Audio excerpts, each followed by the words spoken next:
asalaamu calaykum daawadayaal kuna soo dhawaada wararka ugu dambeeya ee dhambaalka wararka qodobada warkeena aad ku daawan doontaana waxaa ka mid noqonaya diyaaradaha atmis oo diiday inay qaadaan wafdiga madaxweyne xasan sheekh maxamuud ee booqashada ku tagaya qeybo kamid a dalka. waxaan idiin soo gudbin doonaa dhowrka arrimood ee miiska ay saareen islamarkaana ay ku diidan yihiin in ay wafdigaasi qaadaan. xogta sheegaysa inuu geeriyooday afhayeen cali dheere oo jahawareer ka dhex abuurtay hogaanka sare ee ururka iyo sidoo kale dagaalyahanada kooxdaasi. maxaase ka jira in madaxweyne xasan sheekh maxamuud uu la kulmayo cadaadis ballaaran oo kaga imaanaya dalalka waqooyi ee qaaradda afrika. waxaan idiin soo gudbin doonaa fariinta deg ah ee ka timid madaxweynaha dalka algeria iyo labada arrimood ee uu doonayo in uu soomaaliya hordhigo ka hor inta uunan qabsoomin shirka ka qabsoomaya caasimada dalkaasi. puntland waxaa guuldaraystay kulan gaar ah oo ay iskugu yimaadeen siciid cabdulaahi deni iyo sidoo kale gudoomiye cabdirashiid yuusuf jibriil oo looga hadlayay xiisada puntland iyo sidii xal waara looga heli lahaa, waase guuldaraysteen arrimahaasi. dowladda soomaaliya waxay la kulmaysay cadaadiska ugu ballaarnaa oo ka dhexeeya laba dowladood oo kamid ah dalalka ugu saameynta badan yurub iyo bariga dhexe. waxaan idiin haynaa saameynta taban ee dhaqdhaqaaqyadaasi ay ku leeyihiin xirada militariga soomaaliya lagu tababaray ee turkisom ee muqdisho. waxaa ka jira in dowladda federaalka iyo sidoo kale dowlad goboleedyadu ay mar kale isku hayaan malaayiin dollar oo ka timid dalalka caalamka. inta daawateen qodobada wararkeena daawada kusoo dhawo wararkaasi wararka oo dhammaystiran subscribe-na saar janalka, sidoo kale follow garee oo share garee page-keena dhambaalka wararka. waana ku mahadsanta daawashada iyo la socodka wararkeena. anu ku bilowna howlgalka atmis ayaa ku gacan sayray in ay qaadaan wafdiga uu hogaaminayo madaxweyne xasan sheekh maxamuud ee la filayay inay booqasho ku tagaan meelo kala duwan oo ka tirsan dalka, gaar ahaan deegaanada la xoreeyey ee ay la wareegeen xoogga dalka soomaaliyeed iyo xoogaga dib u xoreynta dalka ee loo yaqaano macawisleyda.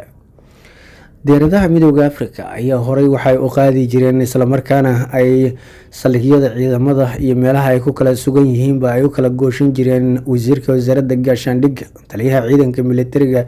iyo saraakiil kala duwan oo ka tirsan ciidanka qalabka sida.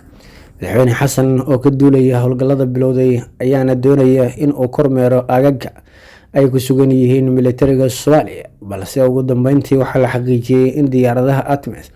ay ku wargeliyeen in ay jirto khatar weyn oo amni islamarkaana aan ogolaaneynin in ay qaadaan madaxweynaha. goobaha la qabtay oo ay ka jiri karto khatar dhinaca amniga ah iyo sidoo kale diyaaradaha oo marka ay degayaan halis amni la kulmi karaa mar hadiiba madaxweynaha ay sidaan, iyo sidoo kale ciidanka loo tagayo oo ah kuwo wejiyo kala duwan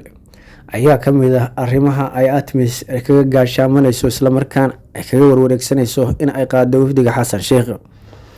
saraakiisha atmis ayaa la xaqiijiyey inay ku cudurdaarteen in ay og yihiin in khatar ay ka imaan karto dadka hubeysan ee aan la xakameyn karin islamarkaana ku sugan afaafka hore iyo jiidaha dagaalka,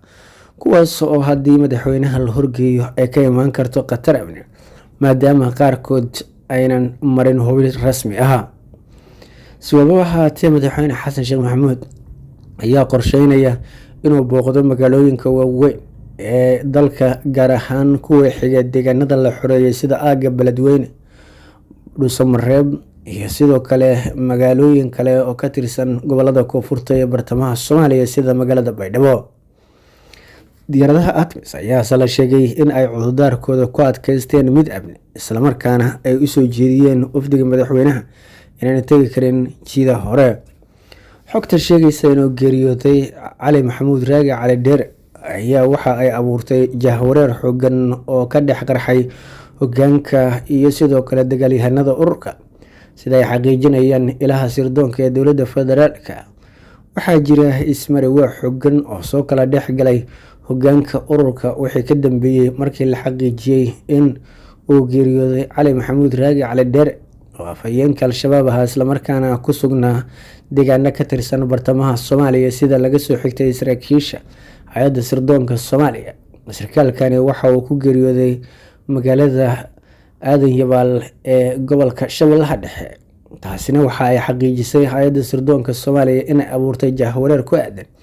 cidda loo magacaabayo afhayeenka iyo sidoo kale cidda uu hoos tagayo ee maamuleysa maadaama hogaanka guud ee ururkaasi sida sirdoonka Soomaaliya ay sheegayaan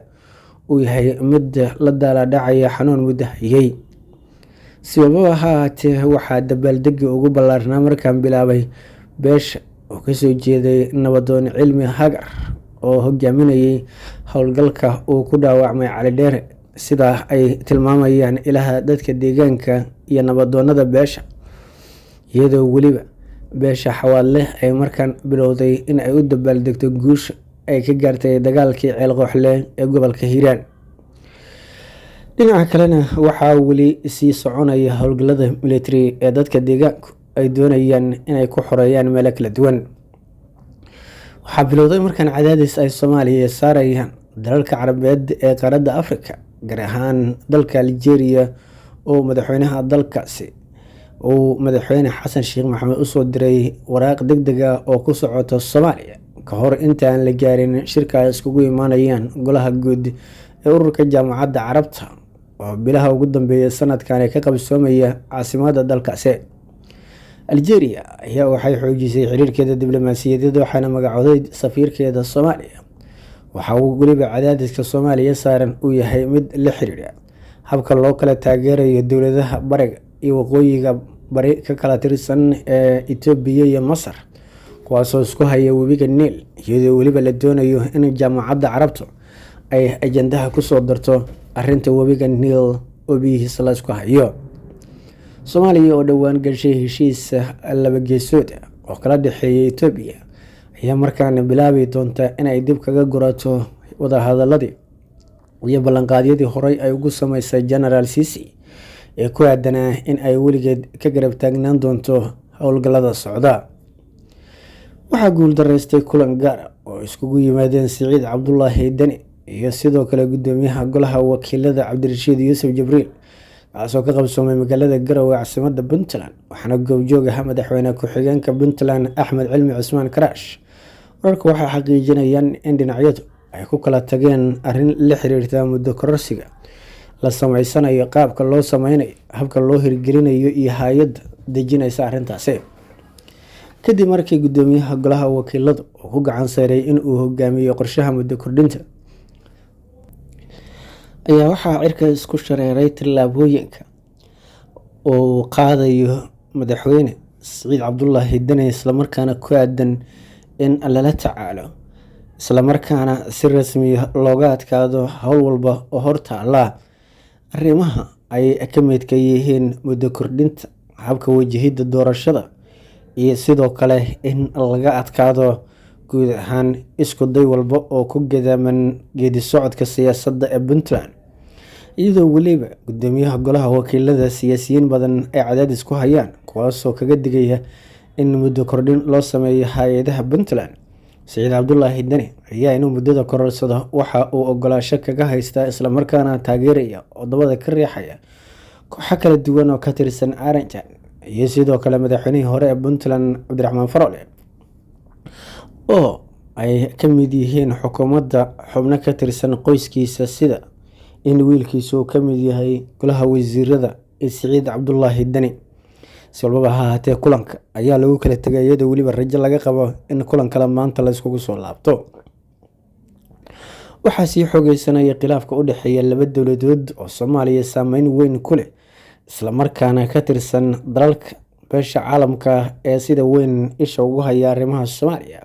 kuwaasoo kale sidoo kale saameyn ku leh bariga dhexe iyo qaaradda Yurub. Khilaafkan waxa u dhexeeya dowladaha Turkiga iyo Faransiiska, waxaana laga cabsi qabaa in gacan ka hadal oo ka dhex qarxo labada dowladood oo muddooyinka lasoo dhaafay xaalkooda u muuqday mid u xuubsiiban kara gacan ka hadal toosa. Labada dowladood waxay isku hayaan arrimo la xiriira dhaqdhaqaaqyada badda Mediterranean-ka iyo sidoo kale tallaabooyinka Turkiga ee ku aadan aagga Greek, iyadoo weliba ay isku hayaan shidaalka uu Turkigu doonayo inuu ka soo saaro biyaha badweynta ama biyaha badda Mediterranean-ka ee labada dowladood ay kulaalayaan. Turkiga ayaa sii xoojinaya sidoo kale xiriirka u muuqda in uu la leeyahay dalka Russia, kaas oo dalal badan oo Yurub ah ay ka careysan yihiin weli. Labada dowladood ayaa waxay u muuqdaan marka in dagaal badda ah uu dhex mari karo, islamarkaana mid walba hibo uu diyaarinayo sanadiisa military ee xagga maraakiibta dagaalka, waxaana tani sidoo kale saameyn weyn ay ku yeelan kartaa dhaqdhaqaaqyada dhinaca badda ee xeebaha Soomaaliya sida Badweynta Hindiya iyo Badda Cas, maadaama aagga gacmada kala duwan ee maraakiibta dunidu ay iskaga gooshaan ay ka mid yihiin maraakiibta isticmaalaya labada dowladoodba. Si walbaba ha ahaatee, Soomaaliya waxaa magaaladeeda Muqdisho ku yaala saldhigga ugu weyn ee ciidanka Turkiga, kaasoo ka mid noqonaya dhaqdhaqaaqyada midka la socda ee dhinaca aagga bariga qaaradda Afrika. Guud ahaan daawada intaas waxaa ku dhan warka oo kaaga imaanaya Dhambalka Wararka. Haddii daawadaan ugu cusubtaa, subscribe saar channelka, sidoo kale follow garee oo share garee page-kan Dhambalka Wararka. Waana ku mahadsantahay daawashada iyo la socodka wararkeena. Nabadgelyo.